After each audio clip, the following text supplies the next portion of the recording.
예, 마지막으로 조대웅 대표님의 발표를 듣도록 하겠습니다. 조대웅 대표님은 셀리버리 회사의 대표로 계시고 저희 학회 또 스폰서십으로 많이 기여를 해주고 계십니다. 지금 현재 미국에 계시는데 시간이 아마 새벽 3시쯤 된 것 같습니다. 그래서 새벽 3시에도 불구하고 참여해 주신 점 정말 감사드리고요. 간단히 양력을 말씀드리면 한양대학교 졸업하셨고 밴더빌트에서 2002년에 저희 학회 또 스폰서십으로 많이 기여를 해주고 계십니다. 지금 현재 미국에 계시는데 시간이 아마 새벽 3시쯤 된 것 같습니다. 그래서 네. 조대웅 대표님 학력 경력 간단히 소개해 드리겠습니다. 한양대학교에서 학사하시고요. 2002년에 밴더빌트에서 박사 받으셨습니다. 이후에는 밴더빌트에서 포닥하시고 전남대학교 의전원에서 미생물학 교실 조교수로 계시다가 2014년에 셀리버리 테라피틱스를 창업하셔서 지금까지 이어오고 계시고 치료제 개발에 굉장히 많은 노력들을 하고 계시는 걸로 알고 계시고 특히나 생활학회에는 스타 스폰서십으로 많이 도움을 주셨습니다. 조대웅 대표님 발표 부탁드리겠습니다. 이후에는 밴더빌트에서 포닥하시고 전남대학교 의전원에서 미생물학 교실 조교수로 계시다가 2014년에 셀리버리 테라피틱스를 창업하셔서 지금까지 이어오고 계시고 치료제 개발에 굉장히 많은 노력들을 하고 계시는 걸로 알고 계시고 특히나 생활학회에는 스타 스폰서십으로 많이 도움을 주셨습니다. 조대웅 대표님 발표 부탁드리겠습니다. 이후에는 밴더빌트에서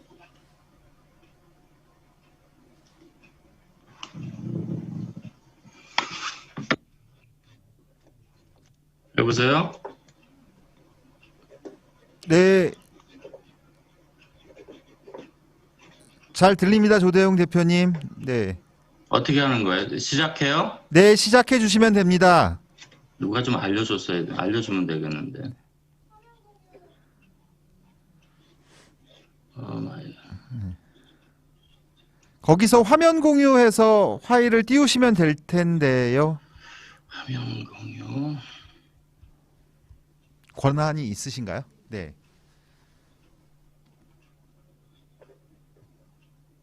네. 발표 시작하시면 될 것 같습니다.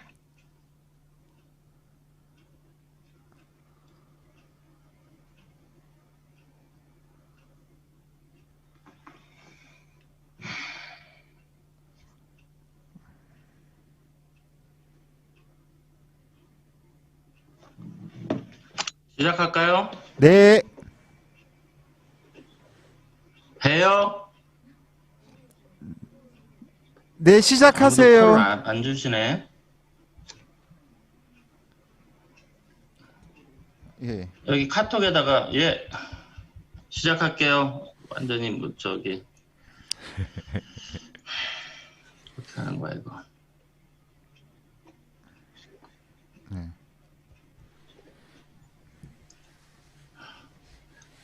저 화면 나오는 것 좀 꺼주시겠어요? 줄여버리시면 들리세요? 맨 왼쪽에 시작하겠습니다. 오른쪽 화면에 그 사진 나오는 것 좀 꺼주세요. 네, 껐습니다. 시작하겠습니다. 안녕하세요. 저는 셀리버리의 조대웅이라고 하고요. 전공을 바이러스 면역학을 했어요. 그래서 이제 제가 20년 전에 학위를 하고 포스닥을 한 테마가 어떻게 하면은 바이오 테러, 그러니까 2000년도에 이어 2000에 안트락스 테러가 막 있었거든요. 미국 그 국회의사당에 그 메일이 오면 이렇게 메일을 열어보면 백색 가루가 날리고 하는 그러한 그 안트락스 테러, 그리고 전장에서 미군들이 생화학 무기에 노출됐을 때 사이토카인 폭풍, 정말 심한 면역 그 염증, 그걸 넘어갖고 sepsis, 시비어 sepsis, septic shock으로 해갖고 죽을 수 있는 상황에서 약이 없잖아요. 한 방을 줘서 죽는 그 상황을 넘기는 그러한 바이오 디펜스 의미로 그런 굉장히 심한 염증을 잠재울 수 있는 항염증제를 개발하자 해서 했던 게 이 테마예요. 그러니까 그리고 그것이 발전돼 갖고 코로나19 터지기 6개월 전에 다시 하자. 한국에서 이것을 미국에서 제가 한국으로 들어오면서 임상 개발을 못했기 때문에 코로나 전에 다시 하자. 그래서 이제 저희의 이제 양리 물질을 세포 내에 전송시킬 수 있는 기술을 적용해 갖고 예전 거를 훨씬 개선해서 굉장히 심한 염증을 잠재울 수 있는 그런 내재 면역 제어 염증 치료제를 만들자 해갖고 이제 시작을 했었어요. 그 적응증은 그러니까 여러 가지 적응증이 있잖아요. 그 뭐 굉장히 심한 sepsis 상황이 굉장히 여러 가지인데 어떤 특정 환자군을 특정하기가 굉장히 어려웠습니다. 그래갖고 어떻게 했냐면 커뮤니티 인펙션, 세균, 바이러스 어떤 종류에 감염된 거 상관하지 말고 무조건 커뮤니티 인펙션에 감염된 굉장히 심한 중증 염증 환자가 중환자실에 왔을 때 한 방이 필요할 때 그 환자한테 쓰자. 약간 이제 이상하긴 하지만 그렇게 해서 개발을 시작했어요. 그러다 코로나19가 터진 거죠. 그러면은 커뮤니티 인펙션에서 한 가지로 줄일 수가 있는 거죠. 여러 가지 바이러스, 박테리아 상관하지 말고 코로나19에 감염된 환자한테 집중적으로 개발하자 하는 걸로 이제 3월 달에 바꿔서 현재까지 오고 있습니다. 이게 이제 배경이고요. 여기 보시면은 세균, 박테리아, 바이러스의 감염으로 인해서 면역 시스템이 innate immunity, humoral immunity가 액티베이션 되면서 면역 세포가 가서 그리고 면역 세포에서 여러 가지 사이토카인이 분비되면서 면역 반응이 일어나면서 그것이 심해지면 면역 반응에 반대 그 같은 말은 인플라메이션이잖아요. 그래서 굉장히 심한 인플라메이션 그것을 잠재울 수 있는 거는 사이토카인, 케모카인을 제어하자 하는 게 아이디어였습니다. 그러면 어떻게 제어할 것이냐? 그런 약이 있느냐? 사이토카인, 케모카인, 사이토는 세포를 죽인다는 뜻이잖아요. 그리고 케모카인은 그런 거를 면역세포, 염증을 일으키는 면역세포를 끌어올 수 있는 단백질이고요. 그러니까 사이토카인, 케모카인들이 스트레스 레스폰시브 트랜스크립션 팩터라고 불리워지는 주요 전사인자들의 외부의 자극인자에 반응해서 여러 가지 시그널링 패스웨이가 액티베이션 돼서 결국 사이토플라즘에서 뉴클레우스 안으로 전사인 트랜스크립션 팩터가 들어가서 이것들 사이토카인, 케모카인 유전자들 액티베이션 시켜야지 이놈의 단백질들이 왕창 만들어져서 코로나19 같은 경우에는 사이토카인 스톰이 일어나고 그게 심해지면은 sepsis 상황으로 가는 거죠. 자, 그러면은 이러한 트랜스크립션 팩터들 SRTF라고 불려지는 트랜스크립션 팩터들이 무엇이 있느냐? 저희가 이제 잡은 거는 대표적인 거 염증성 이거 뭐라고 해요? 한국말 잘 생각이 안 나요. 스트레스 레스폰스 트랜스크립션 팩터 네 가지 NF-kappa B, NFAT, AP1, 스타트 1 and 3 이것들이 저는 원투 펀치라고 보거든요. NF-kappa B 패스웨이, JAK 스타트 패스웨이가 염증을 조절하는 원투 펀치다. 그러면 이것을 조절할 수 있는 어떤 단백질, 스몰 몰레큘, 펩타이드 이것들이 세포 안으로 들어가서 이 트랜스크립션 팩터들이 사이토플라즘에서 뉴클레우스로 들어가는 것을 막는다고 하면은 사이토카인, 케모카인 익스프레션을 제어할 수가 있겠다 하는 것이 20년 전 아이디어였고요. 그것을 조사해 보면은 주요 염증성 그리고 그 케모카인, 사이토카인들 18종이 있어요. 그리고 서브타입 A종, 서브타입까지 하면 69종 이렇게 돼요. 이것들이 전부 스트레스 레스폰시브 트랜스크립션 팩터의 조절을 받습니다. NF-kappa B가 메이저고 스타트 1, 3가 그 다음 AP1, NFAT 이러한 트랜스크립션 팩터의 조절을 받는데 이것들이 액티베이션 돼서 사이토플라즘에서 뉴클레우스 들어가는 것을 막으면은 면역 폭풍을 잠재울 수 있고 그러므로 염증 반응을 낮출 수 있으니 사망으로 갈 수 있는 그런 면역 폭풍을 제어할 수 있다 하는 게 이제 아이디어였습니다. 그럼 어떻게 만들 것이냐? 이러한 스트레스 리스폰스 트랜스크립션 팩터는 뉴클리어 로컬라이제이션 시퀀스를 갖고 있어요. 뭐 잘 알고 아시는 그런 시퀀스 5개에서 7개 정도의 아미노 액시드로 구성되어 있는 뉴클리어 로컬라이제이션 시퀀스 이것을 다 갖고 있어요. 이것이 이제 번호표 같은 역할을 하는 거죠. 이것이 뉴클리어 임포트, 그러니까 사이토플라즘에서 뉴클리어스로 들어가려고 하면 뉴클리어 포를 통해서 들어가야 되는데 그 셔틀 프로틴이 있어요. 그러니까 리셉터 같은 임포틴, 알파, 베타와 이 NLS, 어디서 나온 NLS? 4가지 트랜스크립션 팩터에서 나온 NLS가 결합해서 컴플렉스를 이뤄서 뉴클레어 포를 통과합니다. 그럼 들어가서 해리가 돼서 디소시에이션이 돼갖고 각 그 유전자 프로모터 리전에 결합해서 익스프레션을 시키는 거죠. 그리고 이게 계속 돌아요. 자, 그러면은 NLS를 왕창 집어넣어주자. 그럼 경쟁할 거 아니에요. 전형적인 약 만드는데 컴페티티브 이니비터로서 NLS를 왕창 외부에서 집어넣어줄 수 있는 방법이 뭐 있겠어요? 셀 퍼미어블 뉴클리어 로컬라이제이션 시퀀스 펩타이드 드럭을 만들자 하게 됐습니다. 자, 그러면은 NLS, 그 뉴클리어 로컬라이제이션 시퀀스를 리니어 폼으로 그리고 서큘라 폼으로 그리고 거기에다가 저희가 갖고 있는 셀 페네트레이팅 펩타이드 CPP 저희는 AMTD라고 불러요. 어드밴스드 마크로몰레큘 트랜스덕션 도메인을 융합해서 융합 펩타이드를 만드는 거죠. 그래서 네이크드된 NLS와 AMTD와 융합되어 있는 펩타이드 그것도 리니어 폼과 서큘러 폼으로 그래서 여기서 보시면은 AMTD로 NLS를 세포 안으로 집어넣어주면 굉장히 강력한 이건 간염 모델인데요. 간염 모델에서 전원 죽는데 전원 살려요. 근데 어떤 물질이 어떤 펩타이드가 더 안정하냐 스테빌리티가 굉장히 중요하잖아요. 사이클릭 폼이 훨씬 괜찮다. 오케이. 여기서 이제 1차 스크리닝을 해서 2차 스크리닝으로 들어가는 거죠. 그런 다음에 저희가 갖고 있는 셀 페네트레이팅 펩타이드, 그러니까 세포막 투가 펩타이드가 수백 종이 있는데 그것을 다 바꿔치는 거예요. 어떤 게 가장 물성도 좋고 솔루블하고 스테이블하고 독성도 없고 가장 중요한 거는 죽는 것을 살릴 수 있게 치료 효능이 나오느냐.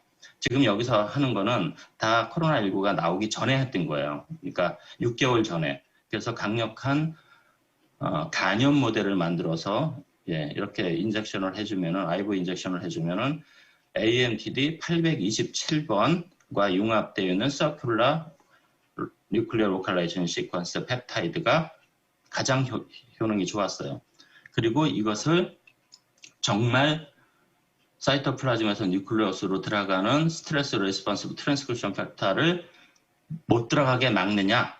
그래서 B에 보시면은 이렇게 외부 자극이 왔을 때 트랜스크립션 팩터 NF-kappaB가 세포 안으로 핵 안으로 왕창 들어가는데 ICP, NI, ICP라는 거는 Improved Cell Permeable, NI는 뉴클레어 약간 까먹었네요. ICP, NI라고 불리는 이 펩타이드를 치면은 사이토플라즘에서 뉴클레우스 전혀 못 들어가요. 여기 B에서 보시면은. 그리고 그것을 이제 생화학적으로 보면은 스타트 1 밑에 C 보면 스타트 1, 스타트 3, AP1,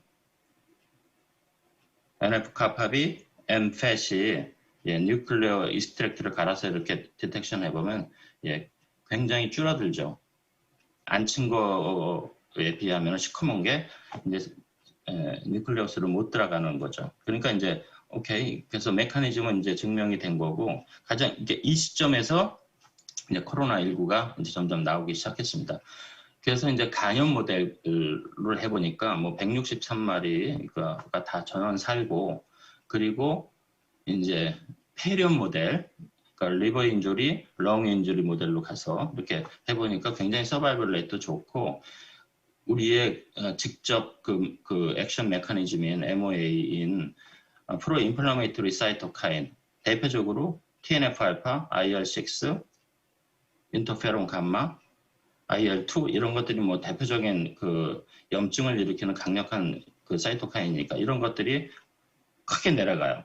그리고 그 안티 인플라메이토리 에이전트 그인 IR10 같은 거는 뭐 13배 정도로 왕창 올라가는 거죠.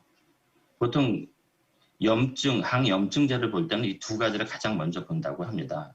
IL6와 IL10이.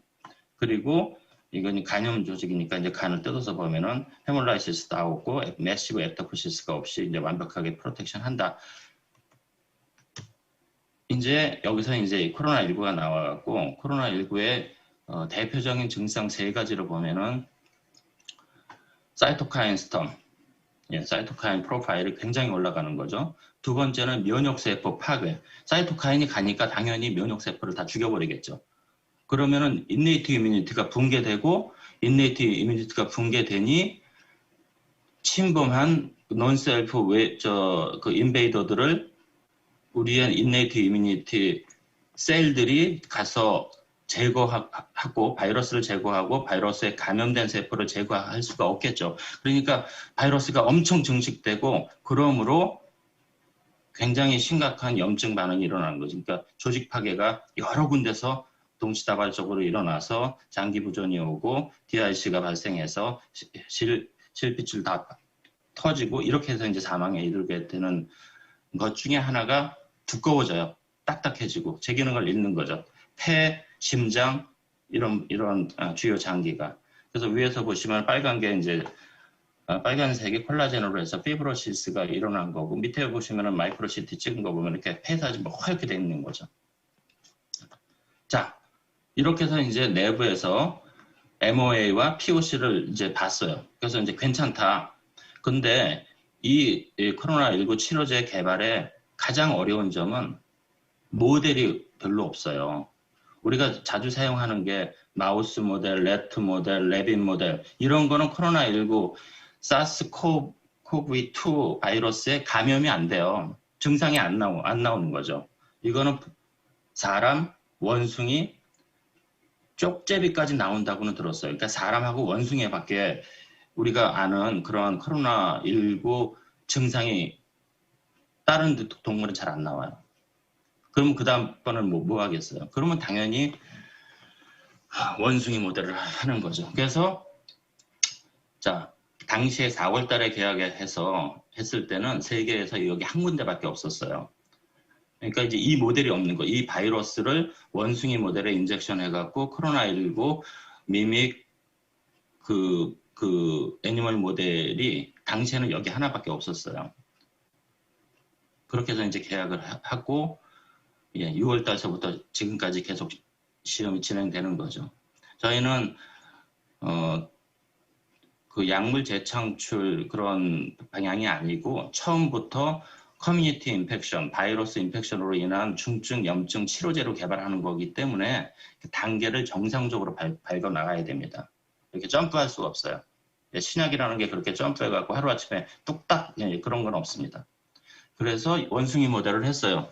그 코로나 바이러스를 목에 인젝션하고 24시간 후에 한 번, 왜냐하면 어떻게 될지 모르잖아요. 한 번 IV 인퓨전을 해서 24시간 후에 투여하고 7일을 기다린 거죠. 그 사이에 무슨 일이 벌어지느냐를 바이러스 양이 어떻게 되느냐, 사이토카인, 케모카인 프로파일 양을 재고 그리고 조직 파괴, 특히 폐 조직이 어떻게 파괴되고 치료되느냐, 그리고 클리니컬 사인, 호흡이 정상적으로 되느냐, 분당 호흡수, 심장이 제 기능을 하느냐, 그리고 당뇨가 그 글루코스가 올라가고 바디 템퍼레처는 당연히 올라가고 이런 클리니컬 사인을 이제 하나씩 다 이제 뜯어본 거죠. 결과를 말씀드리면 클리니컬 심톰 보시면은 95% 이상이 정상이에요. 그러니까 90% 밑으로 내려가면, 그러니까 90%가 안 되면 호흡이 굉장히 곤란한 거죠. 예, 70% 정도로 굉장히 떨어지는 거를 정상으로 올리고, 그러니까 분당 호흡수, 레스피레이터리 레이트이 20분당 20회, 원숭이에서 분당 20회 정도가 정상인데 48회로 쭉 올라가거나 또는 한 5번밖에 안 돼. 분당 올라가거나 왕창 내려가거나 그걸 정상화. 그리고 심장 기능 정상화. 그리고 블러드 글루코스, 바디 템퍼레이처 정상화. 그러니까 클리니컬 사인이 정상으로 돌아오는 거죠. 제일 중요한 저희의 약물의 MOA인 사이토카인, 케모카인 익스프레션을 막느냐. 예, 인터페론 감마, IL2 그리고 그 면역 세포를 염증 부위에 끌어오는 MCP1 같은 것들이 예, 정상 수준으로 다시 복귀합니다.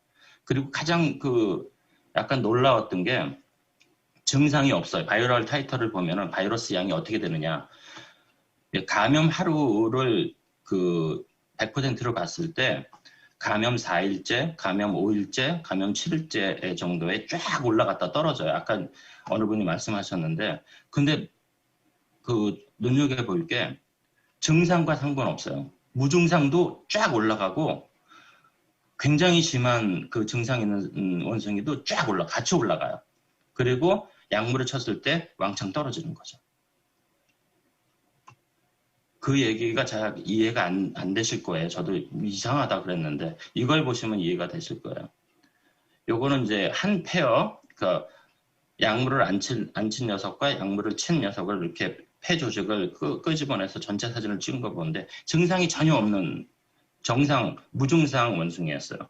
그런데 폐 조직을 보면은 굉장히 심한 폐 조직 파괴가 보여요. 그러니까 바이러스가 어느 정도 없어져도 그리고 증상이 밖으로 나오지 않아도 내부에서 이렇게 조직 파괴가 진행되는 거죠. 저는 폐뿐만 아니라 심장, 뇌, 신장 이러한 주요 장기도 같이 파괴가 굉장히 심각한 염증, septic shock으로 인한 그러한 조직 파괴가 이루어진다고 봐요. 그래서 이게 1X로 사진 찍은 거고 여기 오른쪽에 보시면은 ICP-NI를 친 거 반대편에는 굉장히 심하게 다 터져갖고 실피치로 다 터져서 피가 다 밖으로 나오고 전형적인 septicshock의 사진이죠. 그러나 ICP-NI를 치면 깨끗이 프로텍션하고 밑에는 폐 섬유화를 본 건데요. 예, 폐 섬유화도 맞습니다. 그 이유는 사이토카인이에요. 사이토카인을 정상화시키니 내재 면역을 제어해서 내재 면역 세포를 정상화시키고 이 녀석들이 외부 침입자를 제거하고 감염된 세포도 제거하니 중증 염증으로 발전하지 않는 거죠. 염증을 잡아야지 살릴 수 있어요. 그래서 이 물질은 지금 현재 비임상은 거의 완료가 됐고요. 그러니까 동시에 원숭이 50마리를 이용해서 독성 시험도 지금 진행되고 있는데 독성 시험 별로 나오는 거 없고요. 지금 보여드린 원숭이 이피카시 스타디도 원숭이 40마리 갖고 이제 진행 중이고요. 그래서 구제의약품으로 살베지 드러그로 신청해서 신청하면 24시간 내에 예스와 노를 결정하게 돼 있잖아요. 미국에서. 한국이나 뭐 중국에는 할 수 없어요. 환자가 많지 않기 때문에요.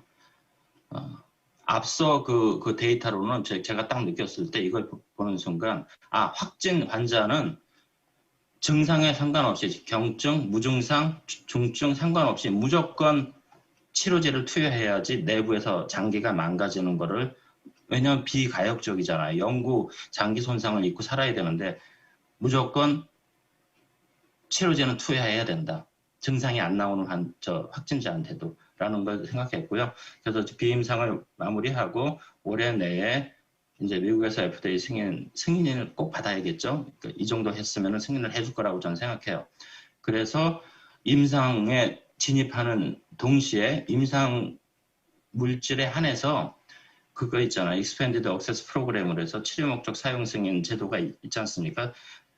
치료제가 없는 그 환자한테 임상에 있는 물질에 한해서 쓰게 하는, 그러니까 동시에 임상도 진행하면서 치료 목적 사용 승인으로 대단히 코로나19 환자한테 투여할 수 있게 하는 게 목적이고요. 그러면 내년 상반기에는 치료 효능이 나오겠죠.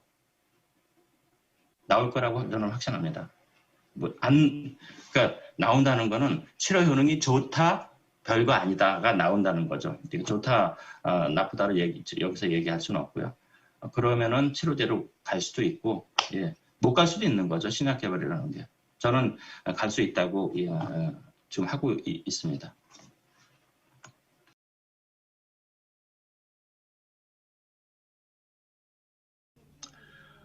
공통 질문 1. 코로나19 백신 치료제 개발로 코로나 이전 일상을 회복할 수 있는 시점은 언제쯤일까? 예, 저는 한 3년 된다고 생각합니다. 그러니까 그렇게 쉽게 잡히지 않을 것 같아요. 백신, 예, 백신 어려운 거 다 아시죠? 언젠간 나오겠죠. 근데 완벽한 백신이라는 게 없잖아요. 70년 걸려서 인프라와 그런 그 지식을 쌓아서 지금 인플루엔자 바이러스가 매년 나온다고 해도 미국에서만 1년에 6, 7만 명이 죽어요. 세계적으로는 수십만 명이 죽는다는 보고 있고, 우리나라에서도 1000명에서 3000명 이상 죽는다는 보고를 하잖아요. 예. 그렇게 쉽게 잡힐 것 같지 않고요. 이 코로나19 바이러스 굉장히 그 똑똑한 바이러스, 스마트한 바이러스이기 때문에 우리의 면역 시스템을 굉장히 잘 피해가고 자꾸만 이렇게 변화하는 바이러스이기 때문에, 예. 치료제 또한 그렇게 쉽지 않을 것 같아요. 지금 나와 있는 약 하나도 안 들잖아요. 렘데시비를 잘 들 거라고 생각했지만 뭐 그렇지 않는 것 같고, 예. 덱사메타손 뭐 그렇게 잘 되는 것 같지 않고요. 예. 치료제 개발도 시간이 필요해요. 백신도 시간이 필요하고. 그러면 그 사이에, 예, 계속 걸렸다가, 예, 올라갔다 내려갔다 하면서 백신도 나오고 치료제도 나오고 집단 면역도 이루어지고 우리 몸이 이 녀석, 이 바이러스에 대해서 어느 정도 이제 감지를 하고 괜찮은 이뮨 레스판스가 나올 때까지는, 예, 시간이 필요한다고 생각합니다. 3년 정도 걸릴 거라고 생각합니다. 두 번째 공통 질문은 코로나19 관련 당부하고 싶은 주의사항. 예, 무조건 확진되면은 나와 있는 코로나19 치료제라고 하는 거는 무조건 투여 받아야 된다고 생각해요. 아까 보신 것처럼 증상에 상관없이 내부에서 장기가 무너져 가고 있잖아요. 장기 파괴가 진행되니, 예, 좋은 치료제, 나쁜 치료제 그거 지금 따질 때가 아니고 확진되면은 증상이 없어도 코로나19 치료제를 투여받아야 돼요. 세 번째는 개별 질문으로 현재 셀리버리 치료제를 개발 과정 중 제일 어려운 부분. 모델이 없어요. 모델. 동물 모델이 없는 거예요. 동물 모델 이거 실험하는데 지금 100억 들어가요. 동물 모델이 그렇게 파퓰러하고 우리나라에서도 쉽게 실험하고 그러면은, 예, 그렇게 돈 많이 써서 안 할 수도 있지만 정확한 코로나19 사람의 코로나19를 모사하는 동물 모델이, 예, 원숭이가 가장 정확한데, 예, 그렇게 많이 파퓰러하게 이렇게 지금 셋업되어 있지 않거든요. 저희가 아까 말씀드렸지만 저희가 계약하고 시작하려고 할 4월 달에 딱 한 군데 있었어요. 세계에서 딱 한 군데. 지금은 여러 군데 있겠죠. 예. 그러나 아직도 그 동물 모델의 정확한 사인이나 그 클리니컬 사인이나 어떻게 해야지 정확하게 코로나19 그 심텀을 모사할지 그런 거 잘 완벽하게 갖춰 있지 않아요. 그러니까 동물 모델이 부족하다. 이게 좀 어렵다. 그러니 시간이 좀 필요하다. 예, 이렇게 말씀드릴 수 있겠습니다. 예, 저는 여기까지만 얘기하겠습니다. 잘 안 들려서요. 여기까지만 얘기하겠습니다. 네, 감사합니다. 혹시 여기 계신 교수님들 다른 분들한테 질문하거나 코멘트할 내용이 있으신지요? 네, 예, 김우지 교수님. 예, 김우주 교수입니다. 이 조 대표님 그 발표 잘 들었고 아주 원숭이 실험에서 드라마틱한 항염증 효과를 감탄했습니다. 근데 그 임상 들어갈 때 아까 뭐 진단만 되면 무증상 환자도 다 써야 된다 하는 거는 좀 동의하기가 어렵습니다. 왜냐하면 이미 그 아까 제가 발표도 했지만 이 코로나19의 임상 증상의 스펙트럼이 굉장히 넓습니다. 무증상이 20 내지 80%인데 또 경증도 지금 뭐 증상 있는 환자의 한 80%가 경증이거든요. 그리고 실제 임상에서 무증상 환자, PCR 양성이지만 증상 없는 환자도 CT를 찍어보면 폐렴이 있습니다. 그렇지만 이분들이 대부분 또 특별한 항발세 없이도 깨끗하게 낫거든요. 그렇기 때문에 조 대표님이 아까 증상이 없다 하더라도 이 진단되면 이 약물을 써야 된다. 이 부분은 사실 현실적으로 동의할 분은 별로 없을 것 같습니다. 아마도 타겟이 된다면 20%에 해당되는 중증, 위중, 아까도 말씀드린 그 사망 위험이나 증증은 고령자와 만성병 환자이기 때문에 여기서 아마 치료제로 타겟을 하시는 것이 현실적으로 그 아까 임상 디자인 할 때도 목표를 이렇게 세우시는 것이 좋지 않을까. 왜냐하면 뭐 대부분 80%는 뭐 회복이 되기 때문이죠. 젊은 사람들. 그러니까 그분들한테 약물을 쓸 수는 없을 것 같고 그렇기 때문에 아마 임상 들어가시면서 많은 좀 그 엔드포인트라든지 그 파퓰레이션 적응증 인디케이션 논의하셔야 되는데 이제 문제는 고령자하고 만성병 환자에서는 임뮤니티가 고령자 임뮤 세네센스가 있고 만성병 환자들 여러 암이나 당뇨 환자는 임뮤 컴프로마 호스트거든요. 이런 환자에서 중증 폐렴으로 오고 다장기 부전, 뭐 폐혈증처럼 염증 과민 반응 과도한 염증으로 돌아가시게 되는데 그러니까 여기에서 약물 지금 개발하신 약물이 효과가 있다. 이걸 입증하는 것이 상당히 중요한 포인트라고 저는 생각이 됩니다.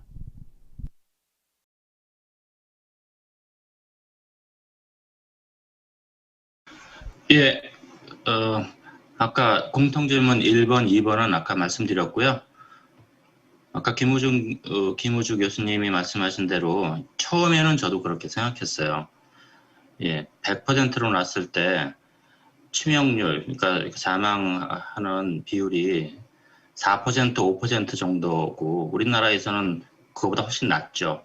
그러니까 기저질환이 있고 이렇게 나이가 많으신 분들이 이렇게 많이 돌아가시는데 그래서 처음에는 그 글로벌 신약으로 꼭 만들고 싶으니 5%가 타겟이다.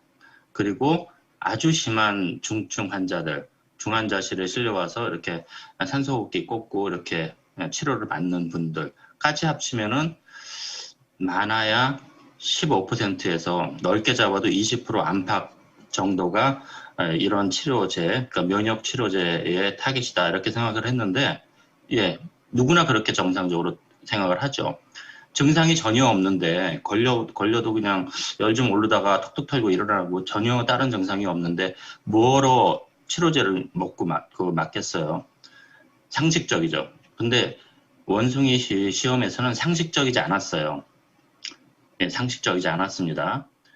증상이 없는, 저희는 세 그룹으로 나눴어요. 그 증상, 임상 사인을 보고. 무증상, 경증, 중증, 죽진 않았어요. 그러니까 세 그룹으로 나눠서 봤더니 바이러스 다 올라가고 가장 그 놀라웠던 게 무증상, 중증, 경증 막론하고 7일째에 다 잡았잖아요. 다 잡아서 장기를 다 오픈하고 장기를 다 썰어서 다 염색했잖아요. 증상이 전혀 없는 원숭이한테도 폐 조직 다 망가져 있다라는 거죠. 근데 사람은 그렇게 할 수 없잖아요. 그냥 보이고 CT 찍고 피 검사하고 엑스레이 찍고 증상 없어 뭐 크게 문제 없. 그러나 그 안에서 정말 조직 파괴가 되고 그러는 거는 우리가 알 수가 없다는 거죠. 사람은 그렇게 염색하고 그럴 수 없잖아요. 예, 그 데이터를 사이언티스트는 데이터 보고 결정해야 되는 거잖아요. 예, 데이터를 보고 이 정도면은 예, 증상이 확진된 확진자한테는 환자가 아니어도 예, 치료제를 투여해야 된다 하는 게 제 생각이었고요. 이 데이터를 보는 면역학을 한 과학자, 사이언티스트는 저와 같은 생각을 가질 거라고 저는 생각합니다. 예. 네. 미국에서 새벽 4시까지 굉장히 열띤 참여